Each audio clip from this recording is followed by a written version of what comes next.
Hi, everyone, and welcome to episode 3 of the Lovable Business Podcast. My name is Mercy Baraka, and I am your host.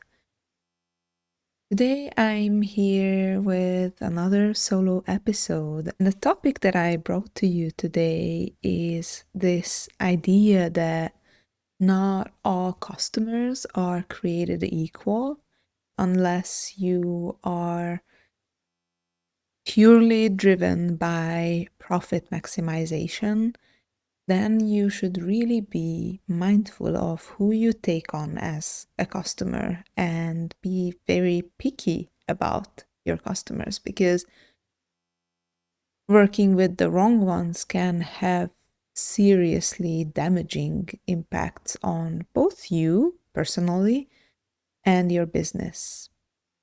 So, if that sounds something that you're interested in, I advise you to take a seat back, relax, and enjoy this episode. So, you might be wondering why I obsess over this topic. If you follow me on other types of social media, this has been the theme of the past 2 weeks, working with your ICP, your ideal client or customer profile, and trying to figure out who your dream customers are.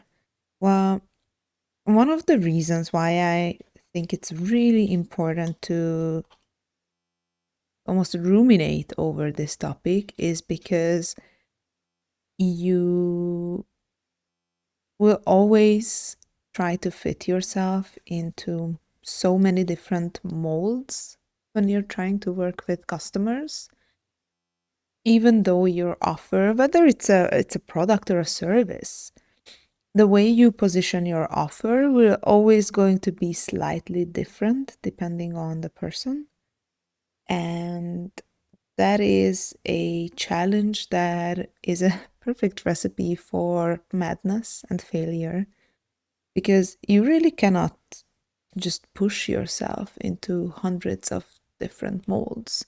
And I think that the more customers I work with, the more I realize that in some cases, this sort of inner sense of not being enough is coming up. And then I'm trying to position myself to be someone or offering something that I know the person will like and appreciate, but that doesn't mean it's necessarily the right choice for me.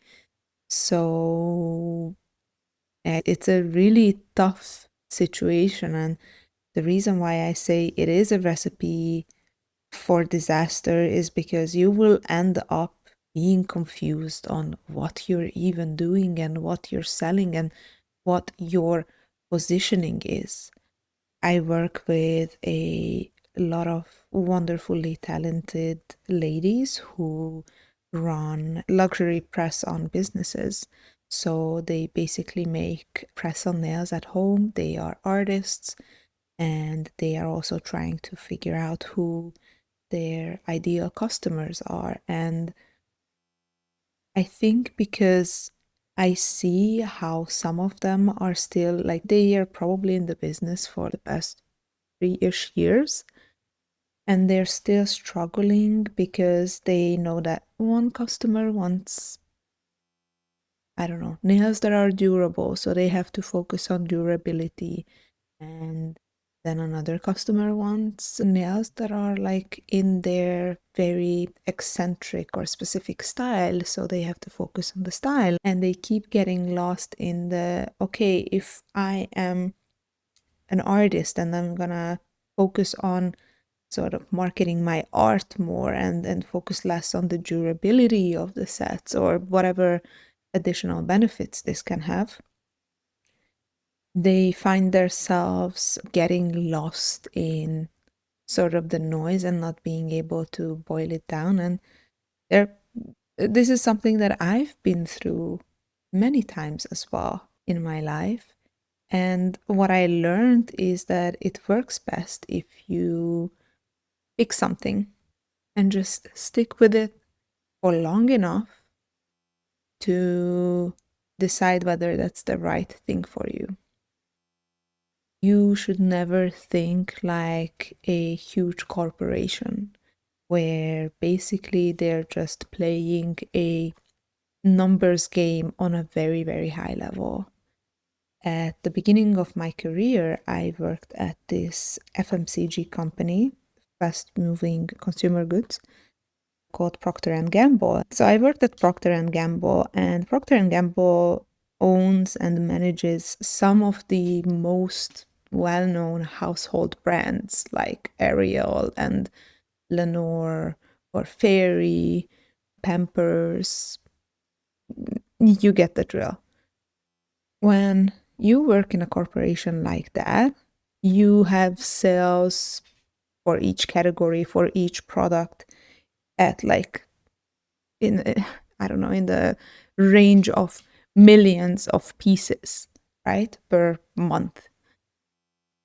Then it's a completely different game than when you work with customers that you actually know and almost like probably even remember them by name. You know so many of your customers like in an in-person or person-to-person way that it's just a completely different game you're playing than those huge companies that are purely focusing on maximizing profit and shareholder value.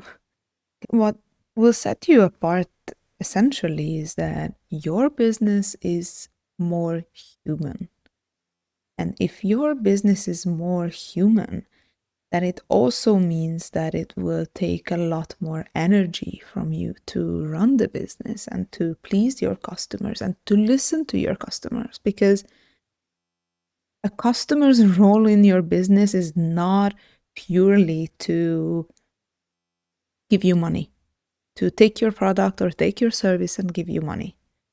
They also are your marketing channel, if you think about it. They might be the ones who are promoting your business to other people, sharing your posts, making your content viral, you name it.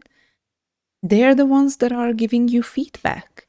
So if something went wrong with your product or service, they are the ones that are giving you the input on how to improve, what to improve, because it's also in their best interest that you sell them a better product. Some of your most trusted advisors.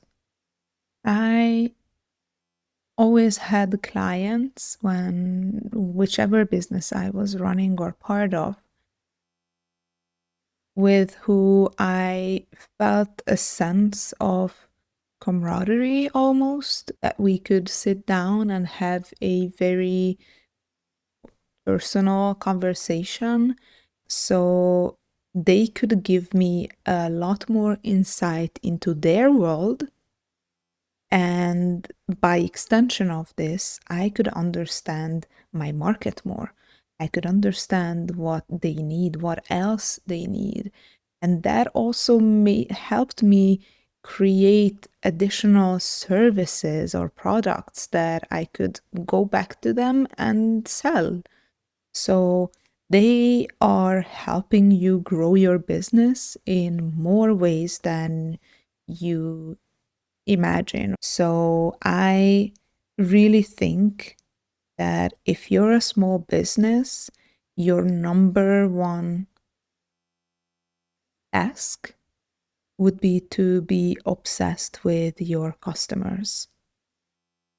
That being said, if you have the wrong customers, if you're working with the type of people or companies that are not necessarily a great fit to your service, that could be detrimental to your business. And I brought 3 aspects here: time, money, and energy. And I want to talk about all 3.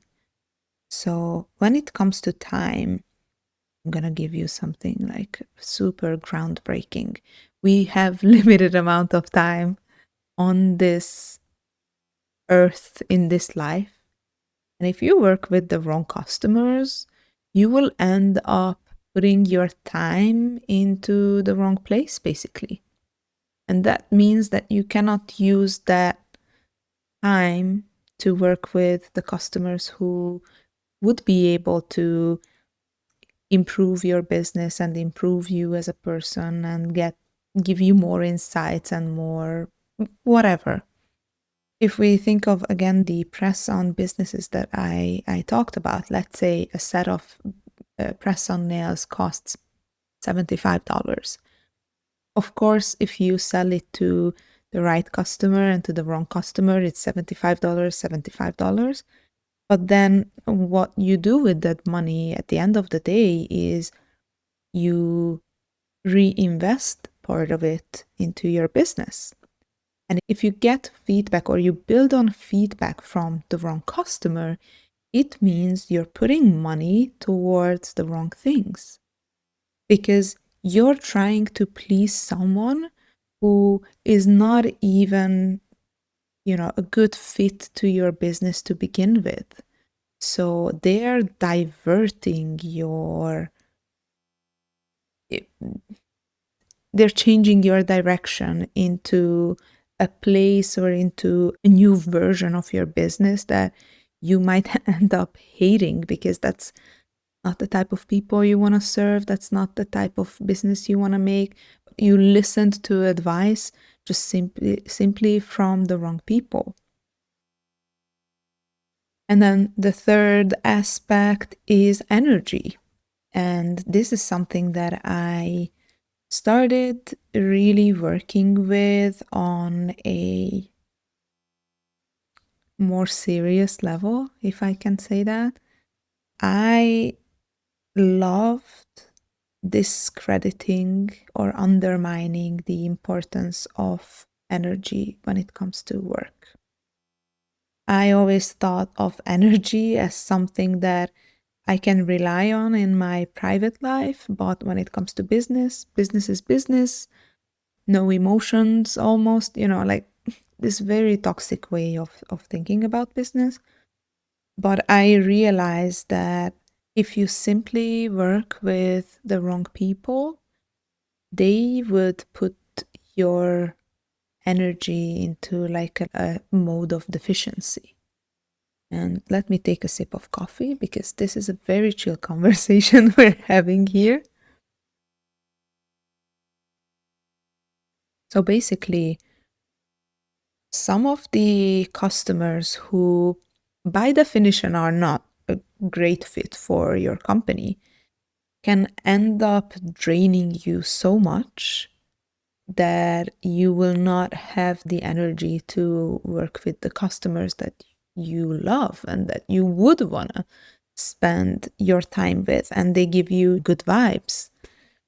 And so it might even sound crazy that you make decisions based on the vibes you get from that customer, but I think we should really stop discrediting this kind of gut feeling or resonance when it comes to business decisions.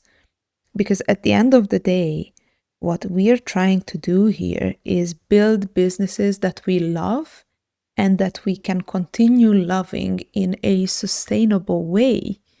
If you work with people who constantly drain your energy, then you're shooting yourself in the foot. This is not something you can do long term. This is something you can stick it out in the short/midterm, but it's definitely not going to be something that will motivate you to continue doing on a longer term. And I think this is where most businesses actually get it wrong. And I can speak from my own experience. I also started working with clients that were absolutely not interesting for me. So when I was working on this startup that I mentioned in the past episodes as well, so I was building a partnership management platform. I know it sounds super weird and robotic, but basically we were building a software with my co-founder. And when we started building the software, we were imagining that our customers would be, very innovative fintech companies, like financial companies or insurance companies or some digital marketing companies, like stuff that we were at least a little bit interested in, or we knew the area, or we saw how buzzing this environment is. Like when we worked in Copenhagen, and left and right, there were meetups, fintech meetups, insurtech meetups, people getting together, hosting conferences, having some beers together. It was a very vibrant environment. And I really hope that our ex-customer is not listening to this, but if they are, I'm sorry. The first customer we ended up landing was working in audiology. They were basically creating hearing aid devices and equipment to measure someone's hearing abilities. So they were working with, or at the end of the day, they were servicing hospitals and healthcare organizations. And the thing is that their needs were so specific to their market. And although the people we worked with were super cool, the industry they were in was so boring to us that we felt like, oh my God, if we have to build this company as a specialist in medical technology, or even focusing on companies that are doing hearing aids, that would be one of the most boring businesses we could have ever imagined for ourselves. Unfortunately, we didn't have the luxury to really send anyone away or disqualify anyone who was having the problem we were working with. We just never imagined that this type of company would fall into the category of customers that were interested in what we were doing, let alone put a huge bet on a new company. Basically, when we met them, we only had a presentation and some designs of what our software will look like.